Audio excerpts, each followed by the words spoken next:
Hello everyone, welcome to TET Mantra by Kiran academy. और देखिए BPSC TRE 2.0 से फिर से एक बिग अपडेट देखने को मिल रहा है। बीपीएससी ने नया अपडेट जारी किया है, नया नोटिस भी जारी किया है और आप सभी को पता है कि सभी का रिजल्ट भी आ चुका है। लेकिन एक सवाल अभी तक उठा हुआ है कि इतना सारी सीट था फिर भी इतना रिजल्ट कम क्यों आया, इतने कम बच्चों का सिलेक्शन क्यों हुआ है, ये समझ में नहीं आ रहा है। बहुत कम बच्चों का सिलेक्शन हुआ है और इतनी हाई मेरिट गई है। इतनी तो बीपीएससी जो फर्स्ट हुआ था, बीपीएससी फेज 1 हुआ था, में भी इतनी हाई कट ऑफ नहीं गई थी जितनी बीपीएससी टीआरई 2.0 में हाई कट ऑफ गई है।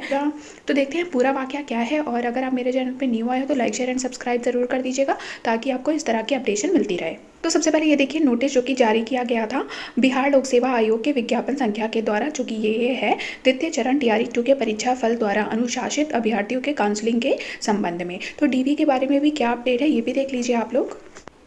उपयुक्त विषय बिहार लोक सेवा आयोग के विज्ञापन संख्या 27/2023 के द्वारा द्वितीय चरण टीआरई 2 के परीक्षा फल द्वारा अनुशंसित अभ्यर्थियों का काउंसलिंग सभी जिला मुख्यालयों में कराया जा रहा है। बिहार लोक सेवा आयोग की सूचना संख्या दिनांक 21/12/2023 के द्वारा अभ्यर्थियों को सूचित किया गया है कि ऑनलाइन आवेदन करते समय आयोग के वाटरमार्क के बिना कोई प्रमाण पत्र मान्य एवं स्वीकार्य नहीं होगा। कोई नया प्रमाण पत्र अपलोड कर पुनः डाउनलोड कर जमा करने की व्यवस्था मात्र संबंधित प्रशासनिक विभाग की अनुशंसा पर ही अभ्यर्थियों को दी जाएगी, अन्यथा नहीं।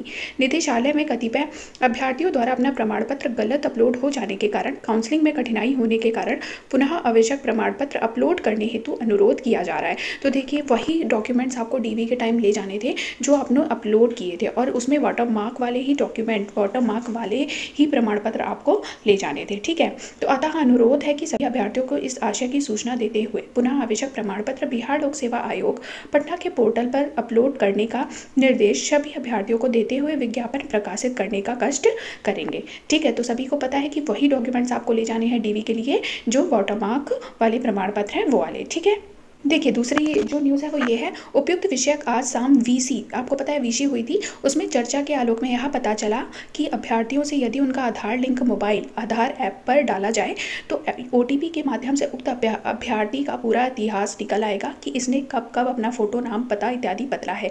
इससे हमें यहाँ पता चलेगा कि इस अभ्यर्थी ने पिछले दिनों में अपने आधार कार्ड में क्या क्या बदलाव किए हैं। देखिए आप सभी को पता है कि जो फेक होते हैं, जो फेक स्टूडेंट होते हैं, एक अभ्यर्थी बन के चले जाते हैं, तो उनको पकड़ने के लिए इस तरह का जो है प्रावधान किया गया है कि आधार कार्ड के द्वारा उनके बारे में सारा जानकारी निकल जाएगा कि जो स्टूडेंट है वो सही आईडी में है या नहीं। ठीक है, अतः सभी को निर्देशित किया जाता है कि इस पत्र के निर्गत होने की तिथि से अनिवार्य रूप से काउंसलिंग में आने वाले सभी अभ्यर्थियों के आधार में कई बदलाव के कार्यों के इतिहास को देखें और संतुष्ट हो ले कि कोई गड़बड़ी तो नहीं है, मतलब कि वो आधार कार्ड वाला बंदा वही है, वही अभ्यर्थी है जिसने एग्जाम दिया है। ठीक है, विशेष रूप से इस बात का ध्यान दिया जाए कि यदि आपको ऐसा लगे कि हाल के 6 महीने में अभ्यर्थी ने अपना फोटो या नाम बदला तो ऐसे मामलों को संदेहास्पद स्थिति में रखा जाए एवं उनके काउंसलिंग को स्थगित रखा जाए। तो 6 महीने के अंतर्गत जिसने भी अपना फोटो बदला है या नाम बदला है तो ऐसे बच्चों का क्या होगा, काउंसलिंग स्थगित कर दी जाएगी।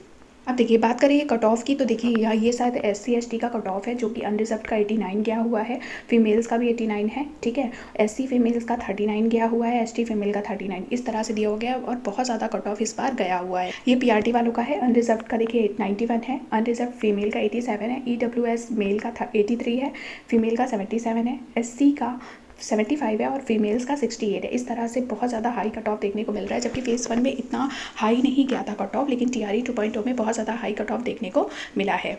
अब देखिए एक और न्यूज़ मैं आपको बता दूं कि 70% शिक्षकों की नियुक्ति गांव में ही होगी। ठीक है, गांव में शिक्षकों की मांग पूरी होने के बाद ही शहर में होगी। पहले शिक्षकों की नियुक्ति गांव में ही कराई जाएगी, उसके बाद जब गांव की सीटें फुल हो जाएंगी तब जाके शिक्षकों को शहर में ज्वाइनिंग दी जाएगी। ठीक है, तो ऐसा मत सोचिएगा कि आपकी अगर जॉब लग रही है तो आपको शहर में ही रखा जाएगा, आपको गाँव में भी बहाली आपकी होगी। ठीक है, और जिसको घर के आसपास अपने मिल गया है कॉलेज स्कूल तो वो बहुत अच्छी बात है। ठीक है, प्राथमिक विद्यालय में उर्दू में कितने सफल हुए, 1320 सफल हुए हैं।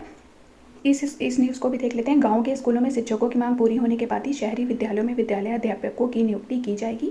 शिक्षा विभाग ने यह साफ कर दिया है कि सभी विद्यालय अध्यापकों को ग्रामीण क्षेत्रों के स्कूलों में योगदान देने के लिए तैयार रहने को कह दिया है। समूची कवायद सॉफ्टवेयर के जरिए शुरू की जा रही है। ठीक है, खास बात यह है कि रिजल्ट जारी होने से ठीक पहले ही विभाग ने जिलों से विद्यालय वार नियुक्तियों का ब्यौरा ले लिया था। तो क्या हुआ था, रिजल्ट जारी होने से पहले ही जितने भी जिले में विद्यालय उनसे ब्यौरा ले लिया गया था कि किस किस जिले के कितने कितने विद्यालयों में कितने अध्यापकों की कमी है, ठीक है, उसके हिसाब से उनको क्या है बहाली करवाई जाएगी, ठीक है। तो इस हिसाब से आप देख पा रहे हो कि शिक्षकों की नियुक्ति 70% जो शिक्षक है वो गाँव में नियुक्त होंगे, ठीक है।